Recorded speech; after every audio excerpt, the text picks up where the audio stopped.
પણ અમારા શાસ્ત્ર વિધિ અનુસાર રાખે. જે શાસ્ત્રોનો આપણો રિવાજ છે, મહાપુરુષોનો જે રિવાજ છે પહેલેથી, એ અનુસાર એ પ્રસંગને રાખે ને આપણા બધાને અહીંયા જે એકત્રિત કર્યા એ બદલ ખૂબ ખૂબ એ પરિવારને, રમેશભાઈ અને એમના સમસ્ત પરિવારને આશીર્વાદ, ધન્યવાદ. આજના પ્રસંગમાં જેની છત્રછાયામાં એમના ગુરુસ્થાનથી યોગી શ્રી મહંત શંકરનાથજી મહારાજ, અહીંયા ઉપસ્થિત આપણા મહંત શ્રી વિષ્ણુગીરીજી મહારાજ, અમારા સુરેશપુરીજી મહારાજ, અને વડગામથી આપણા ધનિયાણાથી મહંત પુષ્પગીરીજી મહારાજ, વડગામથી આપણા ભગવતીબાઈ, સાહિત્ય બાજુમાં બેઠેલા બ્રહ્મદેવ છે સાહેબ, એ છે ને બ્રહ્મદેવ, જુનાગઢથી આપણા મહંત શ્રી બાલકનાથજી મહારાજ, સાથે સાથે અમારા સ્વામી શ્રી ઘનશ્યામપુરી મહારાજ, આપણા આચાર્ય શ્રી ગિરધારીરામ મહારાજ, અને હમણાં જ આપણે જેમનો ઉદ્બોધન સાંભળ્યો એમાં મહંત શ્રી ઉમેદરામ સાહેબ દવાડાથી ખૂબ સારો વિવેચન સાથે એવો સત્સંગ થયો. અને બાકીના આજને મંચ ઉપર જે કોઈ આચાર્ય, સંત, નામી અનામી મહાપુરુષો, અમારી સામે બેઠેલી બધી ધર્મપ્રેમી સભા માતાઓ અને બહેનો, સજ્જનો, ખરેખર પરમાત્માને પ્રાપ્ત કરવાના અનેક માર્ગ છે, પણ શાસ્ત્રોમાં ત્રણ માર્ગ નિર્ધારિત કરેલા છે. અનેક પ્રકારના માર્ગો છે, પણ શાસ્ત્રમાં ત્રણ પ્રકારના માર્ગ નિર્ધારિત કરેલા છે. એક તો ભક્તિ યોગ માર્ગ, બીજો કર્મયોગ માર્ગ ને ત્રીજો જ્ઞાન યોગ માર્ગ. આ ત્રણ જે માર્ગ છે એનાથી માણસ કોઈ બી માર્ગનું અનુસરણ કરે તો એક દિવસે પોતાના લક્ષ્ય ઉપર પહોંચે છે. એમાં વિશેષ કરીને ભક્તિથી એમાં વધારે એટલે કરવામાં આવી છે. બધે જ શાસ્ત્રોમાં, બધી જ મહાપુરુષોને જ્ઞાનની, યોગની મહિમા છે, પણ ભક્તિની મહિમા વધારે વધારે કરવામાં આવી છે. તો એનું કારણ છે એ યોગ પણ એક પુરુષવાચક શબ્દ છે અને જ્ઞાન પણ એક પુરુષવાચક શબ્દ છે. જ્ઞાન પણ પુરુષવાચક શબ્દ છે અને યોગ પણ પુરુષવાચક શબ્દ છે, પણ ભક્તિ છે એ સ્ત્રીવાચક શબ્દ છે.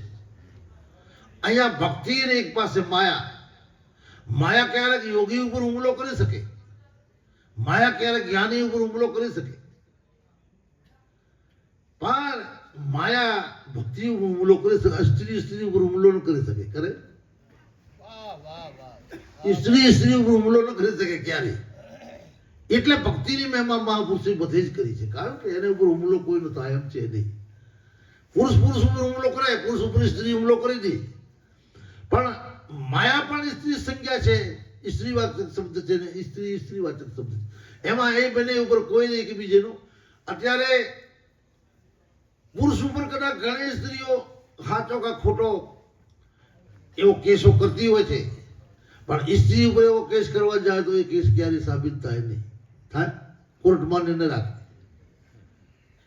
એટલે એ રીતે ભક્તિની મહિમા બધી જ મહાપુરુષે કરી છે. એનું કારણ જ એક જ છે કે ઓને ઉપર માયા હુમલો કરી શકતી નથી, બાકી ઉપર માયા હુમલો કરી શકે છે. એને દિશા કદાચ બદલી શકે છે. એક મહાત્મા હતા, હરિદ્વાર તરફ જઈ રહ્યા હતા અને આટલી આટલી એમની જટા હતી. આ પશ્ચિમ બાજુનો વાયરો હતો, તો પશ્ચિમથી હવા લાગે, જટા ઘડી ઘડી એમ આગળ આવી જાય, વળે આમ તો આમ કરે, પાછી વળી ઉડીને આગળ આવે.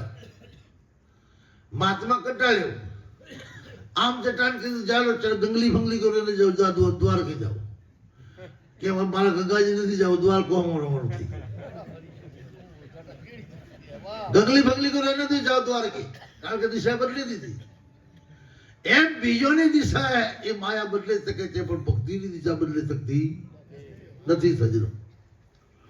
એટલે માટે ઘણી સંતિ એનો મહિમા કર્યો છે. કબીરદાસ કબીર સાહેબ નિર્ગુણ ધારાના સંત હતા. એમણે બાકીજી દેહધારી માતા પિતાથી જે ભગવાનનો જન્મ થયો છે એ ભગવાનને ભલે એમણે અનાદર નથી કર્યો, પણ એમનો એ ભગવાન માનવો નતો. એ કઈક નિર્ગુણ ધારામાં જે રામ કહેવાય શબ્દ કહેવાય છે એને માનતા હતા.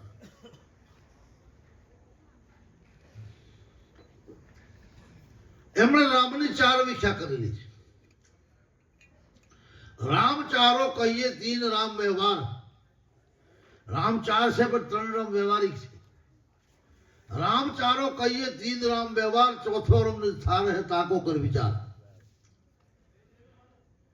एक राम दशरथ डोले, दूसरो राम घटोघट बोले, तीजे राम का सकल पसारा, चौथा राम सर्ववंती न्यारा. कौन राम दशरथ डोले, कौन राम घटोघट बोले, कौन राम का सकल पसारा, कौन राम ते त्रिभुवंती न्यारा. आकार राम दशरथ डोले, आकार वाળો રામ જે છે शरीरधारी राम ये दशरथ ने गढ़ में डोले छे. आकार राम दशरथ गढ़ डोले, निराकार राम घटोघट बोले. निराकार राम बोले रे प्राण छे, प्राण नो कोई आकार छे नहीं. निराकार राम घटोघट बोले, बिंदु राम का सकल बसारा. आ बीज छे ना, आ બધું જે જગત દેખાય છે બધું બીજથી બનેલું છે. बिंदु राम का सकल बसारा, निर्लभ राम सब ही से न्यारा. જે સાહેબે કીધો જેને આત્મા કહેવાય, પ્રાણ પ્રતિષ્ઠા થાય છે, આત્માની કેમ પ્રતિષ્ઠા થતી નથી. આત્મા પ્રતિષ્ઠા થતી નથી, પ્રાણ પ્રતિષ્ઠા થાય છે. પણ પ્રતિષ્ઠા में તમને ખબર છે કે પ્રતિષ્ઠા में આપણી જ ઉર્જા પ્રવેશ કરાવે છે. કોણ ઉર્જા પ્રવેશ કરે છે? આપણી ઉર્જા. એમે મૂર્તિ में આપણી જ ઉર્જા જાય છે, બીજી કઈ હોતી નથી. મૂર્તિ તો નિર્જીવ છે, મૂર્તિ તો જડ છે. એને કારીગર બનાવે, તૈયાર કરી લાવે, બ્રાહ્મણો એની બધી વિધિ કરે.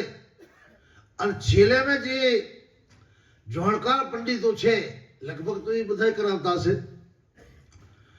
એને આપણે હાથમાં 5.5 એવા વ્યક્તિ ધાર્મિક આધ્યાત્મિક આવા 5.5 વ્યક્તિઓને હાથમાં ડરફ આપે, કુશા ડાપડો, અને એ મૂર્તિને ઉપર જાય, મૂર્તિને હૃદય ઉપર ડાપડો છેડા અડાડે, અને આપણો ડાવો હાથ આપણા હૃદય ઉપર રાખાવે, અને 16 આદમી એવા ઉઠાડે. 16 આદમીઓને હાથમાં કુશા પકડાવે, અને ડાપડો એ મૂર્તિઓને હૃદય ઉપર રાખે, અને એમાં હિરીમ હિરીમ હિરીમ હિરીમ શબ્દ હોળેવાર ઉચ્ચાર કરાવે. તો હિરીમ શબ્દ છે પ્રાણવાચક શબ્દ, ઉર્જા વાળો શબ્દ છે.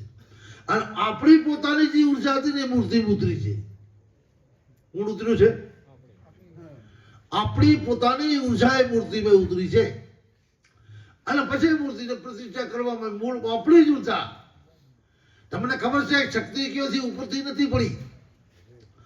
એને ઇતિહાસમાં જો તો શક્તિ જેને આપણે જગદંબા કહો, આદ્ય શક્તિ કહો, જેને મોટે મોટે દૈત્યોને મારી નાખ્યા, આવી શક્તિ આકાશમાંથી પડી નથી. કારણ કે દૈત્ય જ્યારે બ્રહ્મા ઉપર કઠોર તપ કર્યો, અને બ્રહ્મા જ્યારે બધી દૈત્યોને વરદાન દેવા તૈયાર થયા, વરદાન લગભગ બ્રહ્મા જ દીધા છે, ત્યારે દૈત્ય માંગ્યો બધી વાતે હું નંબરો, કઠિન વરદાન માંગ્યા બધી વાતે હું નંબરો, દિવસે નંબરો, રાતે નંબરો, હુકેથી નંબરો, લીલેથી નંબરો, કોળે લોખંડથી નંબરો, લકડેથી નંબરો, એ બધા વરદાનો માંગ્યા. પુરુષથી નંબરો, અને કોઈ પશુથી નંબરો, જક્ષથી નંબરો, રાક્ષસથી નંબરો, એ બધા વરદાનો માંગ્યા. પણ એ દૈત્ય એક ભૂલ કરી કે હું સ્ત્રીથી નંબરો એવો વરદાન ન માંગ્યો. એવો ક્યાંય નથી આવ્યો કે હું સ્ત્રીથી નંબરો.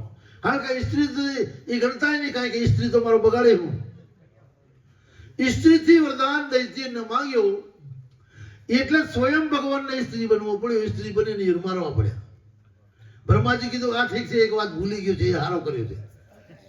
એક ભૂલી ગયું એ પણ હારો કર્યો છે, કારણ કે એનો મરણ જ થાય. હું વરદાન થયો છું પણ સ્ત્રીથી નંબર એવો માંગ્યો નથી.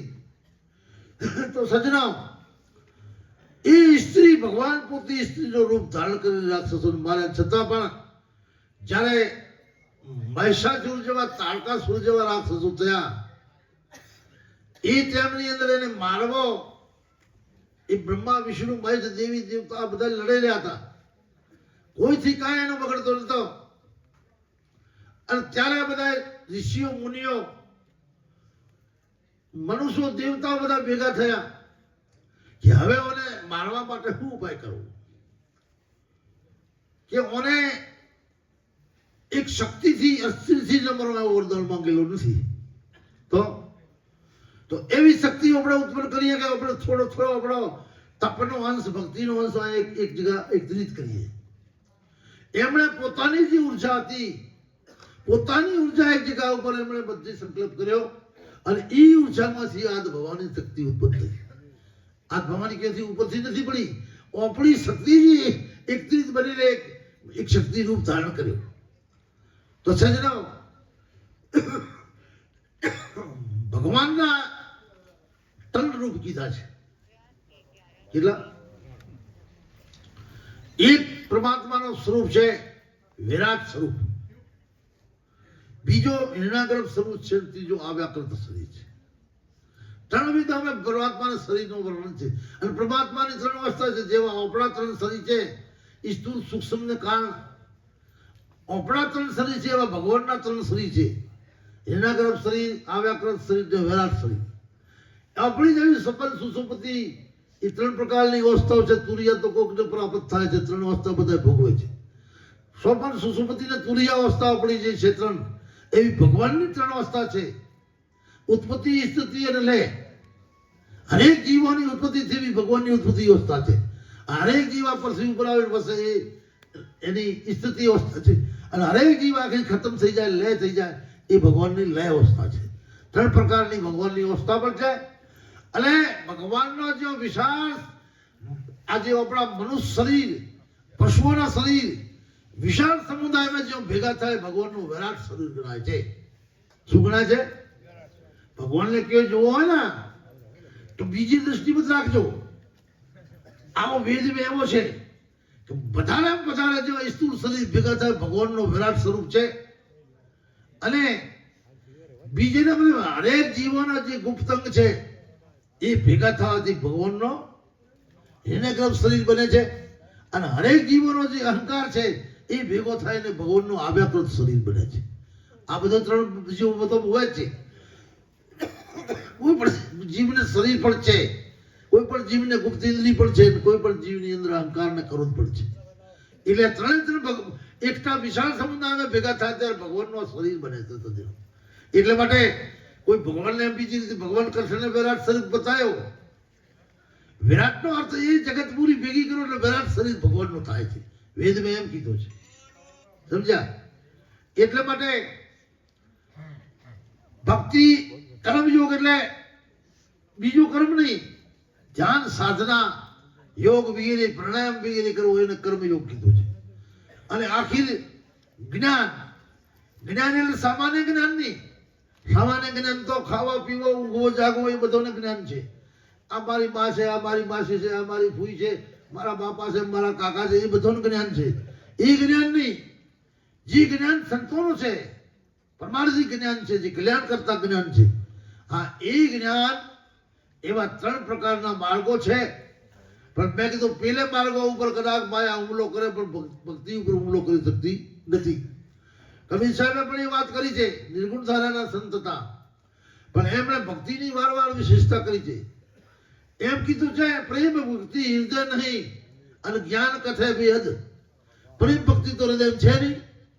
प्रेम भक्ति हृदय नहीं ज्ञान कथे बेहद वो नरक में जाएंगे पर साखी शब्द भले साखीओनी शब्दोनी जड़ी लगावी दे पण प्रेम रूपी भक्ति जो हृदय में નથી તો એનું કલ્યાણ ક્યારે થતો નથી. સજનો ગમે તે પ્રકારનો તમે ભોજન વ્યંજન બનાવો પણ એમાં ઘી ન હોય તો સ્વાદિષ્ટ નથી બનતું. બને ઘી જરૂરી છે. ભલે તેલ નાખો, ગમે તેવો પાણીથી ને બને, તેલથી ને બને, એવો તેલથી બને ખરું, પણ એટલું બધું ઘી જેવું સ્વાદિષ્ટ ન બને. તેલ તો ક્યાંક રોગી કરે, ગેસ કરે કોકને, પણ ઘીથી જે આઈટમ બનાવો ને એ સ્વાદિષ્ટ બને. ભક્તિ બધી પદાર્થોમાં ઘી સમાન છે. શું છે? ઘી સમાન છે. અને એટલા માટે ભક્તિને મોટી માની છે.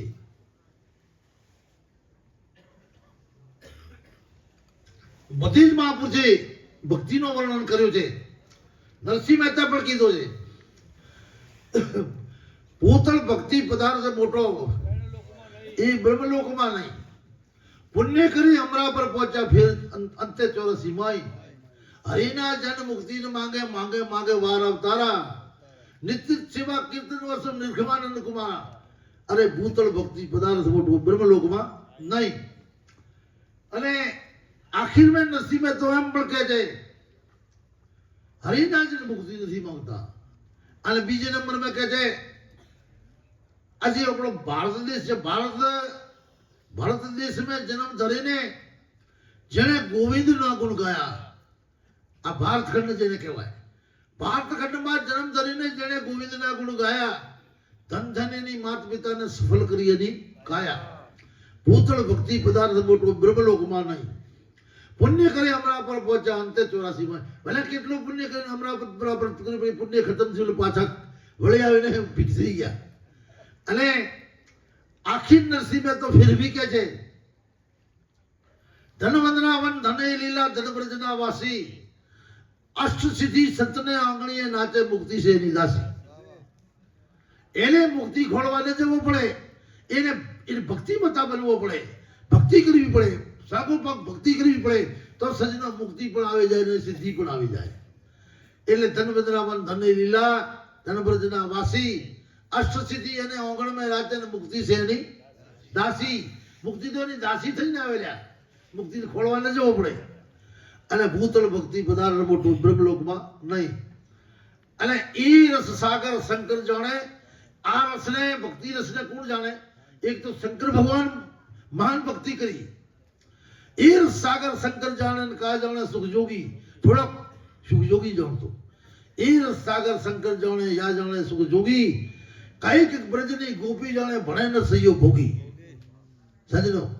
એટલા માટે એ થોડોક બ્રજની ગોપી જાણતી હતી. ભલે નરસિંહ ભોગી. નરસિંહ કહે હું તો ભાઈ ભોગી છું. ભોગી એ ભોગી કેનો? બ્રહ્મરસનો ભોગી, નામનો ભોગી, ભક્તિનો ભોગી. સમજો? એટલા માટે ભક્તિની મહિમા મહાપુરુષે બધે જ કરી છે.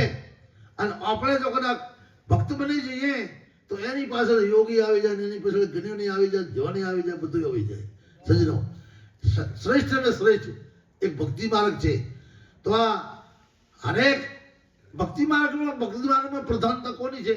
એ ત્રણ વાતો એક સ્વતંત્ર પ્રધાનતા છે. ભક્તિ યોગી એમ કે છે માનના માનના માનના માનના, એનો સ્વતંત્ર મત છે. માનના માનના ભગવાન છે કે ના, કે કાળો છે કે ધોળો છે મારો મતલબ નથી. હું ભગવાનને માનું છું, માનું છું, માનું છું, બસ. અને કર્મયોગી એમ કે કરના કરના કરના, એનો મત છે કરના.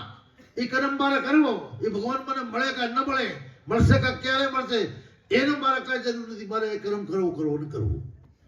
આ કર્મયોગીનો મત છે. અને જ્ઞાની યોગીનો મત છે જાનના જાનના જાનના જાનના જાનના. મેં સર્વત્ર જાણી લીધું. સર્વત્ર એ જ વ્યાપક છે, બીજો કોઈ છે નહીં. એટલે આવા ત્રણના સ્વતંત્ર મત છે. પણ ભક્તિ યોગી માનના માનના માનના માનના, ભક્તિમાં માત્ર ને માત્ર માનવાનો જ છે. એ કોઈ પણ આપે, કોઈ પણ માની લઈએ, ગુરુને માની લઈએ, ઈશ્વરને માની લઈએ, માતા પિતાને માની લઈએ, ધર્મને માની લઈએ, શ્રદ્ધાથી માની લઈએ તો 100% આપણી અંદર ભક્તિ ઉગે. તો સજ્જનો, હવે આપણા નાથજી મહારાજને પણ બોલવાનો છે, બીજી વિધિ કરવાની છે. એટલે એટલો કહીને મારી વાણીને વિરામ આપું છું. સદગુરુદેવ કી જય.